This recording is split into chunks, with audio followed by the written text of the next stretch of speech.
Well, hello there, Permission Nation. This is Charles Specht, the host of the Millionaire Insurance Producer podcast. Great to have you with us today. And I am back at my house. I'm back on my microphone, but I have coronavirus. I have contracted the virus, and I am right now quarantining at my house away from my family. But it gives me an opportunity now to actually even record a podcast episode or two. So I'm happy to be with you here today. And as normal, we're going to jump right into this thing. So here's the thing. Too many of you are your own worst enemy. Too many of us are our own worst enemy. I know it to be true. You know it to be true. And the problem is that very often insurance agency principals are their own worst enemy as well. It happened again yesterday. I had a conversation with an insurance agent who has been very successful over the last 3, 4, 5 years, getting lots of new clients, winning lots of new clients. But as I started talking about their book of business, his book of business, and figuring out the size of the accounts and so forth, it became apparent that he had been very successful at playing small. He was very successful at winning accounts that were small, and he had a book of business that ended up being around $100,000 of commission over the course of about a 4-year period, and it was based upon lots and lots and lots and lots of tiny little accounts.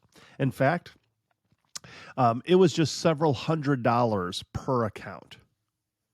Several $100s of commission per account. You almost think about that account and it suddenly becomes unprofitable. You can't actually build a book of business and get to a point where you are happy financially if you're continually going after small accounts. And so I want to talk to you today about the easiest, smartest, most ethical way to build a book of business. And it starts at square one, figuring out the size of the account that you're going to go after and prospect. Have you ever actually decided what type of an account is going to be the account you're going to prospect on? What size of the account is going to be yours? What is the criteria that you use to decide whether or not that's going to be a good account to go after or not? I think that we have to stop being mudslingers. We have to stop just throwing mud against the wall to see what sticks. We have to stop playing small. I really get upset when I start hearing about agency principals who bring on these producers and they just say, "Hey, there's a telephone book. Go ahead, just go out and start writing business." It's not a good process. That's not a plan. That is a recipe for disaster. It's going to cause the producer to end up just starting to go after small little stuff. And frankly, one of the worst things that can happen is that a producer, one of the worst things that can happen is that you become successful at going small. I don't want to have that happen to you. I don't want you to do that. There's no reason why you have to do that. There's plenty of agents out there who can write the small account. That does not have to be you.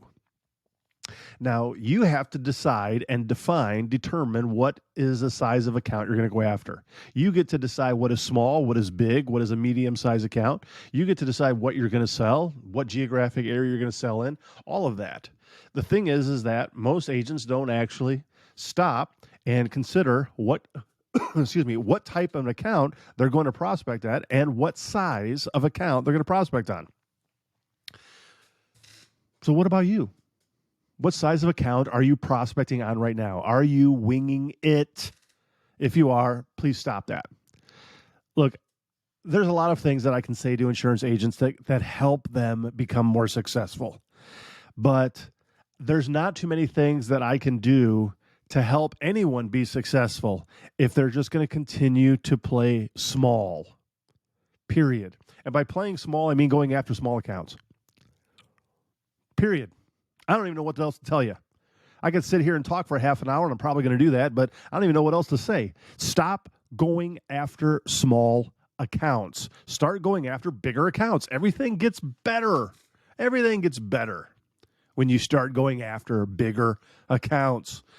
I'm going to be talking about a number of different things during this episode, but after all is said and done, if you can't get it through your head that you are better than that you can go after larger accounts, that you could write those larger accounts, if you can't get it through your head, I don't know what else we can do. I can give you the perfect script. I can give you the perfect set of emails to send. We could set up your LinkedIn profile so that, well, it would make almost all of your prospects blush. We could set up everything perfectly. But if you're prospecting small accounts, forget about it. Forget about it. You're not going to be successful. You're not going to be happy. So, step number 1 is figuring out the size of the account that you're going to go after. You might think that, Charles, I don't think that's necessarily true. There's a lot of other things that maybe we could work on first. Well, let me just tell you, I've actually created a document that I go back to a number of times. It was initially 25 points of differentiation. I have since increased it. Basically, what it is that it is from A to Z what an insurance producer needs to do in order to be successful. Okay? What you have to do from A to Z in regards to your prospecting until ultimately winning the account and implementing the services that you promised the insured. These 25 points of differentiation, it's more than that. The very first one on my document, the very first one in my curriculum, the very first thing that I talk to insurance agents about is, what is the size of the account that you're going to work going forward? Period. Because everything else is going to be built upon that. Everything else is going to be built upon that. I was talking with that agent yesterday. He had become very successful at writing accounts that were somewhere between $750 and $1,000 of commission. And that's the total account. And I said, well, let's do this. Let's kind of like think a little bit bigger here. Let's think bigger. If we could create this going forward, if we could start going after something that was bigger, that would help you achieve the financial results that you wanted, what would that account look like? This was his answer. Man, $1,500. If I could do like $1,500 as a minimum, maybe $2,000, that would be really good. And I just had to pause. And I said, that's the problem right there. That's the problem right there. Why do you feel that you have to subject yourselves to those small accounts? He agreed that he was now spending, after just around 4 years being in the business, he was now spending about 60% of his entire day servicing the clients that he had written over the course of those last number of years. 60% of his time he's spending on servicing and renewing accounts that are generating sub $1,000 of total annual revenue. He has 40% of his time left to prospect new business and still thinking small. That's what I'm saying. Like one of the worst things that you can do as an insurance agent is get successful at being small. Get successful at writing small accounts. Be successful at going small. It's not in your best interest. But most insurance agents never actually start out by thinking, okay, what size of account am I going to go after? And look, I'm telling you, I'm raising my hand. I was in that club as well. I was in that club where I just wrote whatever I wrote. When I got into the business, in the insurance business back in the year 2000, like every other insurance agent out there who's starting out, you just don't even know what you don't know. I had no clue what I was doing. I had no clue about general liability or auto or premiums or commission or I don't know. Anything worked. I was just out there trying to set appointments and then hoping for the best. Here's the problem.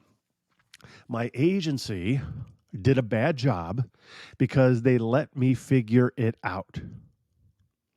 And I got successful at writing the small account. Here's what they could have done. They could have simply just created a list for me to call on of, instead of, for example, accounts that generated around $3,000 of total commission, why didn't they just give me a list of accounts that generated $25,000 of commission? I didn't even know that that would be considered maybe a larger account. I wouldn't know what is small compared to what is large. See, the problem is that once you start prospecting on something for an amount of time, that becomes normal to you. That becomes average. And many people tend to not start prospecting out of what they feel comfortable with, what they know. Most people don't just decide, okay, well, I'm just going to start going after bigger accounts. Or most people don't just start going after an industry that they're unfamiliar with. We tend to stay in our rut. We stay focused on something that we're used to. But the thing is what if somebody gave you a list that when you very first started out, instead of like, here's a list of small accounts, what if they just said, here's a list of accounts that I want you to go after, and this is what is then the norm? What if you just started writing accounts that were $25,000 of total commission? Whether it's employee health benefits or you're talking property and casualty for the GL, the auto, the workers' comp, the excess, and all that. Why do you have to go after small accounts? You don't have to go after small accounts. I'm telling you, you don't have to go after small accounts. You just have to make a decision that you're not going to be going after small accounts. You're going to go after bigger accounts. You have to actually come to a decision in your own mind about what is the size of the account that you're going to go after. And don't just wing it. Be proactive. Decide what is the size of the account that you need to write so that you can have the type of success that you want to have in life, that you can make the amount of money that you want to make in life. If you are an agency principal, do not allow your producers to just wing it. Do not allow them to just go figure it out. Do not allow them to go after small accounts. You should be ashamed of yourself if you are an agency principal who just allows your producers to go and wing it. That's not acceptable. Those are people out there who are trying to figure out their career, and you're not giving them any kind of plan, any kind of an idea on what they need to do in order to accomplish success and to have success in the long term financially. In fact, if you are allowing your producers to simply go out and go after small accounts, essentially what you're doing is you are expecting a lot of turnover in the future. That's what you're allowing to have happen. Because those producers, even if they start having success, aren't going to stick around because they're not going to make the amount of money that they want to make. They will either get out of the insurance business or they will go work for somebody else. So don't allow that to happen. Bring on somebody, and I'm not saying you have to teach them everything. You're definitely going to have to teach them something. But I would tell you, give them the list of the accounts that they are to work and allow them to get into the pattern of working that size of account that is going to be able to generate wealth, both for themselves personally, but also then for you and your agency. Decide what that amount is. And I would tell you, listen up. I don't know what you're doing right now, but you need to listen up to this.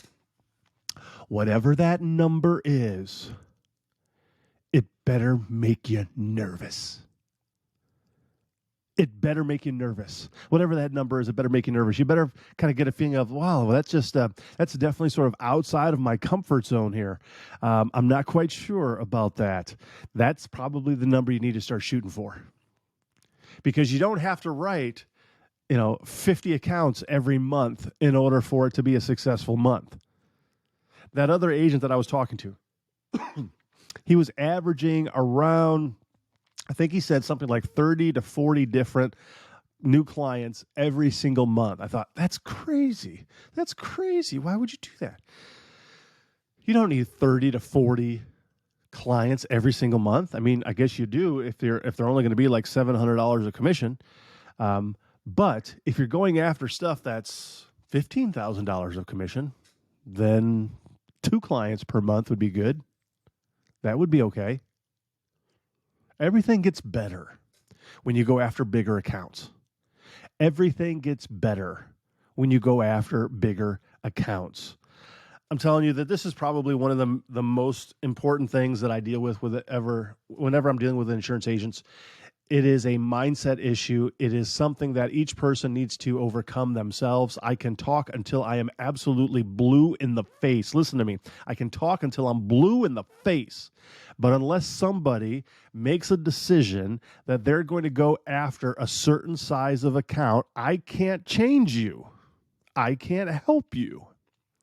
I can give you tactics, but you're not going to actually have successful wealth. You're not going to make the amount of money that you want to make because you're going to get successful at being small. That's not a recipe for success. Now, I'm not saying that you have to go after, $250,000 accounts. You could. I'm not saying you have to. I'm saying you could. You only have to get one of those in a year to have a good year. But I am saying that you need to start thinking about it. You need to actually take a step back and then ask yourself, what exactly am I doing here? What exactly is my process? Why am I doing the things that I do? Why am I prospecting the accounts that I prospect? So as I am creating a process with the agents that I work with, I am not allowing new agents to just go after whatever they want any longer. That can't happen. As new agents come to me, as I work with new agents, we have to have some kind of a minimum revenue threshold. There has to be a criteria that this is the bottom line. This is the bottom rung. We do not go below this rung. This is where we're going to actually start being successful. I want you to just think about it. As a new producer or as an agency principal who's hiring producers, you're probably getting paid or paying those producers a certain annual salary. You might call it a draw, whatever it is, but you're paying them money up front with the expectation that they're going to be able to pay for themselves over the course of time. Not going to happen if they're going after small accounts. If they write 30 accounts in a year, but each account is $1,000, it's not going to work out in the long run. It's just they're not going to be able to make the success, the level of money that they want in the long run. That won't happen. But let's say instead that you just started going after accounts that were $7,500 of commission. Every time they write one, if they get one in a month or two in a month, or maybe they just had a really good quarter and they got four in that particular major renewal date, you know what? They can probably write $100,000 of commission in a year. So I normally have my insurance agents, I usually tell them we need to work backwards. It comes down to just sort of like basic math here. And so I want to do this basic math with you. I hate math. I hate math with a passion. I don't like numbers. In fact, when I was in college, when I was living in the dorm, when I finished my last math class that I ever had to take in life, I actually threw a large party on the dorm floor where I was living because Charles didn't ever have to take another math class. That was a great party. Good time. I don't like math, not big on numbers, but frankly, we have to actually take a look at some numbers here. So I want you to back into it. In other words, how much money do you want to make each year where if you are making that amount of money, you would be very, very happy?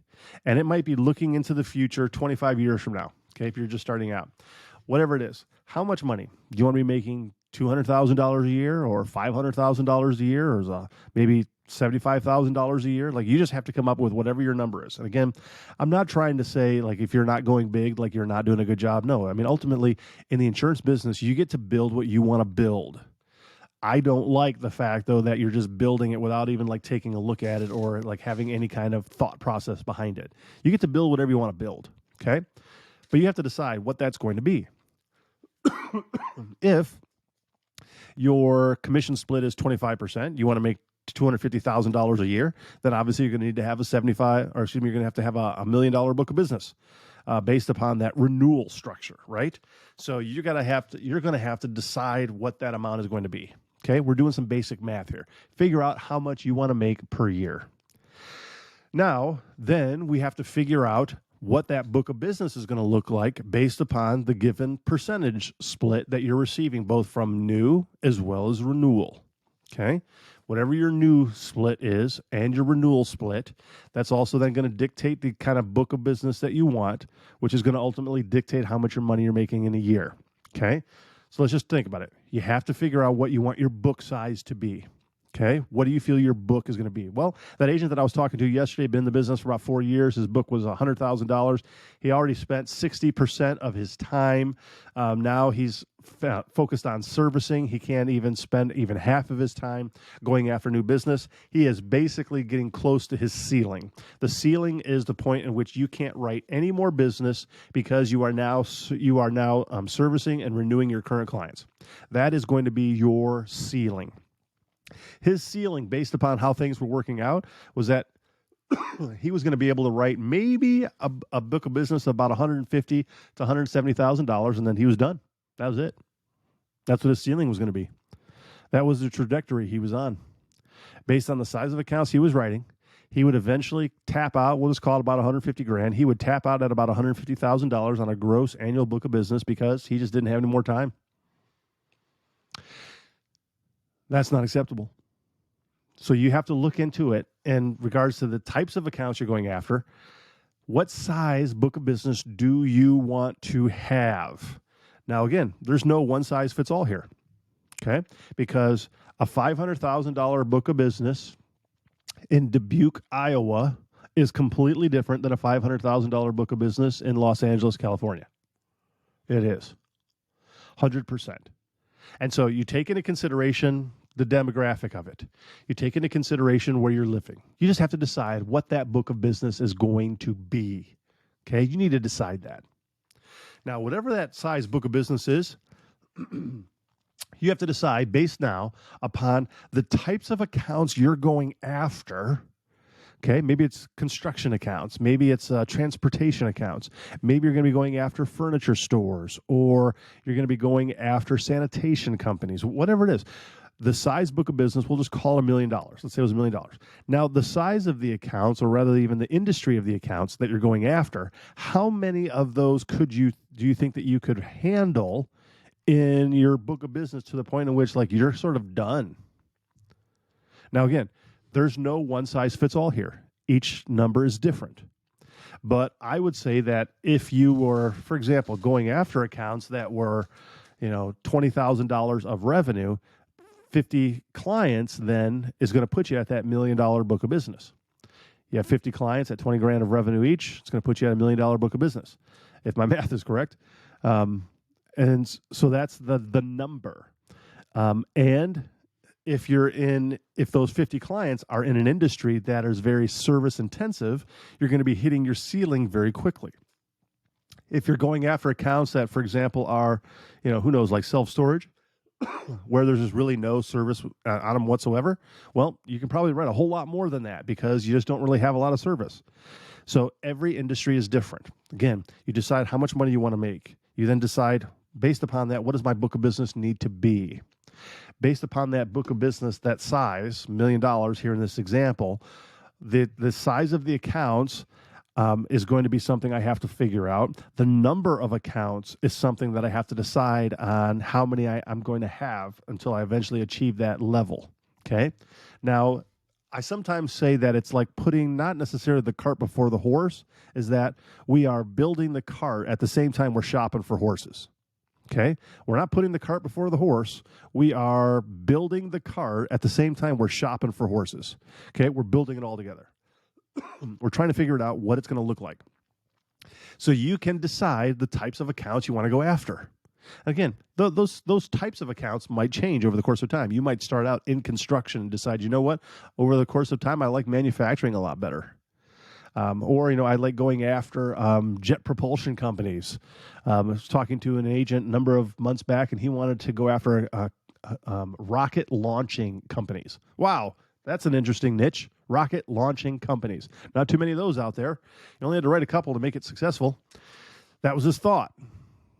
How many accounts can you handle before you are capped out in regards to the types of service that you're doing? How much revenue do each of those accounts need to generate so that you can achieve your level of book of business that you want? And it's different for everything. So that's why I'm saying it's not a cart before the horse. You're building it all at the same time.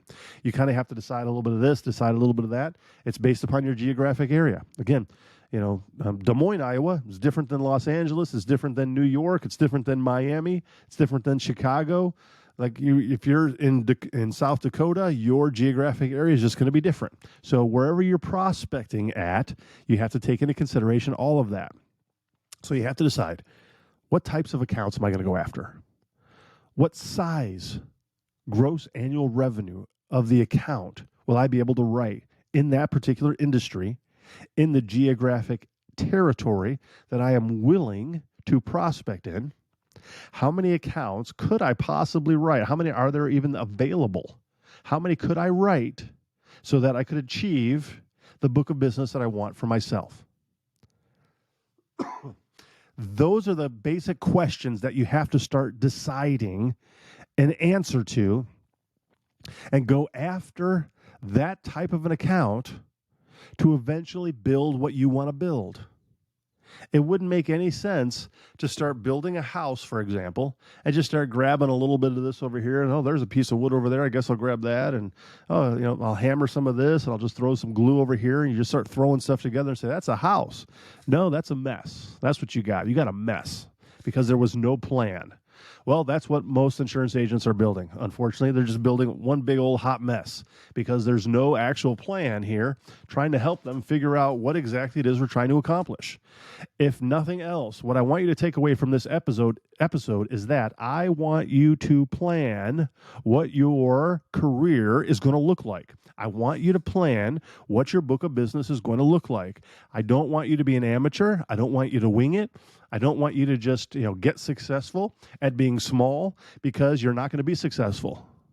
You're going to end up out of the business because you won't make the amount of money that you want to make, right? I want you to just start getting clear. And if nothing else, maybe all you need to do is just push the pause button for a moment. Push the pause button on all that you're doing and just take a step back and just look. What exactly am I doing here? Who exactly am I calling on? What accounts am I wasting my time on? Just take a step back and take a look at all that you're doing and ask yourself, is what I'm doing right now going to get me the level of success that I want for myself? And I'm here to tell you, if the answer is no, then to keep doing that would be foolish. If the answer is no, then let's change something. Maybe you're at a point now where, you had some success doing a certain thing, but now we're pushing the pause button, we're taking a step back, and we're deciding, okay, going forward, I'm not going to be doing that anymore. Right now, you're maybe going to push the pause button, take a step back, decide, I've done that. It's now time to increase. It's now time to 12x. It's now time to start thinking bigger. And I'm going to leave you with one example of how that worked for me. As I mentioned in the past, I was successful, at least with my first agency, writing accounts that were $3,500 of commission. And I would have made decent money. I eventually, for one reason or another, had to leave that first agency, went to work for the second agency, where they didn't even pay the producer's commission based upon that size. The agency had already made a willful decision that they weren't going to pay producers for the small business, for those small accounts. And they actually dictated what that number was. At the time, the number was 5,000. I think the number has gone up to 10,000 or even 15,000 since that time. It's different for every agency location, I believe. But the thing is that I had to have a come-to-terms moment with myself. I had to look myself in the mirror and say, okay, now going forward, what size of an account am I going to write? And I made the decision that I was going to have to be $20,000 or more. That was what I was going to have to write. I did not believe that it was going to work out. I thought for sure I'm going to fail at this. I'm going to end up having to go work for somebody else, get another insurance business, get out of the insurance business, or work for another insurance agency, whatever it was. But I actually had some success. I had half the amount of success in regards to the number of clients that I wrote, but the amount of revenue that I made per each client was about tenfold. So it was less than that, maybe about eightfold. Instead of $3,500 per account, it was now up to around I think $26,000 per account is what I ended up writing. And that was only in my second year of actually being in the insurance business, and I still looked young. And I'm just telling you that unless that would have happened, that I was literally forced to go after bigger accounts, I probably would have continued to just go after small accounts. And I wouldn't have had the success that I wanted. The thing is that sometimes you might need to be pushed towards greatness. You might need to be pushed towards success. Sometimes you can push that pause button yourself, step back, and make a willful decision what you're going to change in your own day-to-day business. But I'm telling you, if you stop going small and start going after the size of the account that you want to go after, you will make more money. You will likely have more joy in your business. You will have more fun in what you do in your career. So many different things take care of themselves when you start going after larger revenue generating accounts. And so I beg of you, push the pause button, take a step back, and ask yourself, why am I doing what I'm doing? My name is Charles Specht. I am the president and CEO of Permission Network, where I teach insurance agents how to build a $1 million or more book of business through Sign Broker of Record Letters. This is the Millionaire Insurance Producer Podcast.